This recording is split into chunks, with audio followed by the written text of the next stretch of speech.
শবে বরাতের 15ই শাবান, এটা একটা মৌসুম। এরকম করে আমলের কিছু মৌসুম আছে, কি আছে, সিজন আছে। সবচেয়ে সবচেয়ে সেরা সিজনটা হচ্ছে রমাদান।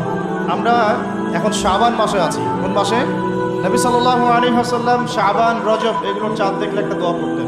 তিনি বলতেন আল্লাহুম্মা বারিক লানা, আমার সাথে বলেন আল্লাহুম্মা বারিক লানা ফি রজবিনা ওয়া ফি শাবানিনা ওয়া বাল্লিগনা রমাদানা।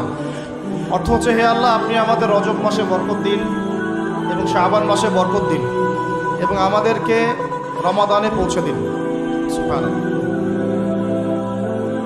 মুমিনের জীবনে যতগুলো ইবাদতের মৌসুম আছে তার মধ্যে সবচেয়ে শ্রেষ্ঠ মৌসুম হচ্ছে রমাদান। সবচেয়ে শ্রেষ্ঠ মৌসুম কি? এই কারণে সাহাবায়ে কেরাম রাদিয়াল্লাহু আনহুম আজমাইন শাবান মাস থেকেই, বরং তার চেয়ে আগ থেকে